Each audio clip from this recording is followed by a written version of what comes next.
Cela fait 4 ans que nous réitérons ces opérations de ramassage de déchets tous les mois. Depuis donc 4 ans, donc tous les mois ça fait 12 opérations par an.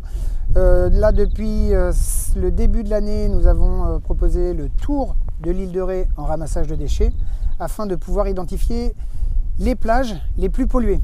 Où se concentrent quels déchets? Et en fait, la meilleure solution, c'est d'aller sur le terrain. Aucune étude n'a été menée à ce sujet. C'est la raison pour laquelle nous proposons aux citoyens volontaires de venir nous accompagner, puisque les informations autour de nous nous communiquent qu'il n'y a pas de déchets sur l'île de Ré. Bien, plutôt que de se lancer dans des controverses, nous proposons d'aller voir sur le terrain et regarder. Tout simplement, c'est pas compliqué. Vous voyez bien, il n'y a pas de déchets sur l'île de Ré. On est d'accord? Et là, je me baisse une fois, regardez. Là, je me baisse une fois, je vais me remplir les mains. En moins d'1 minute.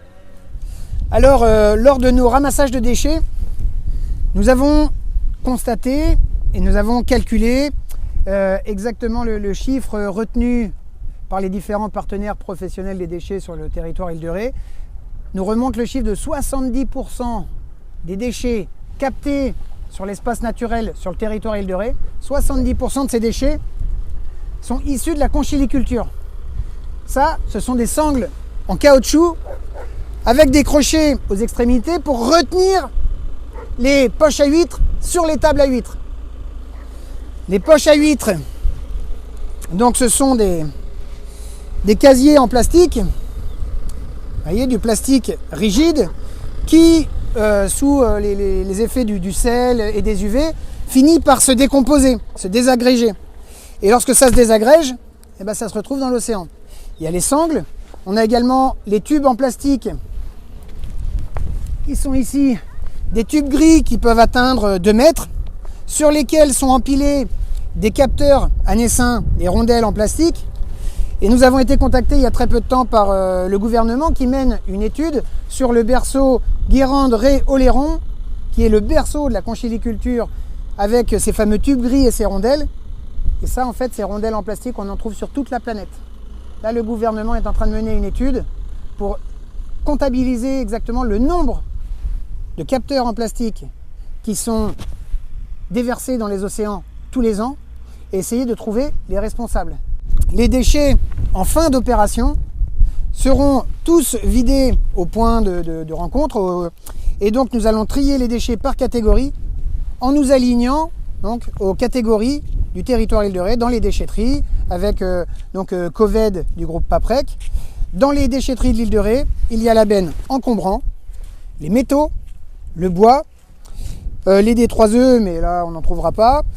Les différentes catégories doivent être identifiées, clairement triées pour pouvoir apporter un sac de bois dans la benne de bois, un sac de fer dans la benne de fer pour que le maximum soit revalorisé.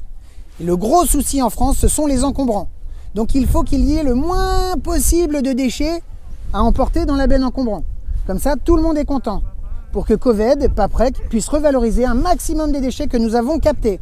C'est pour ça que nous sensibilisons tout le monde sur le territoire à se dire attention, le ramassage de déchets, ce n'est pas innocent. Ne ramassez pas tous les déchets dans le sac noir et mis dans la benne encombrant. Parce que sinon, dans ce sac, il y a énormément de choses qui pourraient être revalorisées. Alors, il existe également quelques déchets, en très petite quantité, que nous retrouvons. Par exemple, des fusées de détresse. Nous avons essayé de nous rapprocher de la communauté de communes et de la Coved pour savoir ce qu'il fallait faire des fusées de détresse. Parce que même si la date limite est dépassée, il y a quand même un risque inflammable.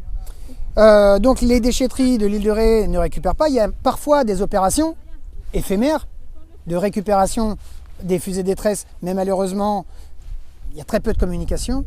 Et également pour les déchets, les pneus, il y a une opération et une journée dans l'année et très peu de communication.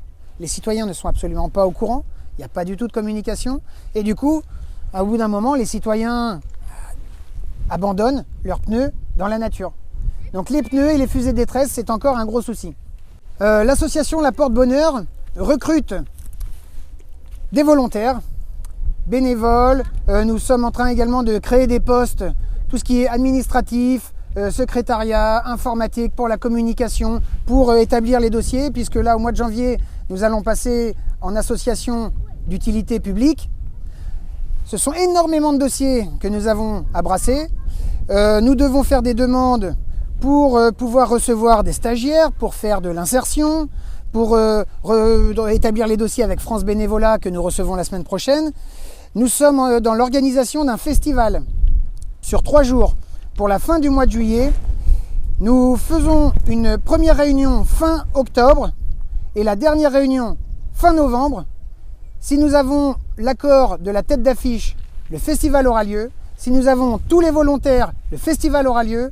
Mais si nous n'avons pas suffisamment de volontaires, il n'y aura pas de festival du bonheur sur l'île de Ré l'année prochaine.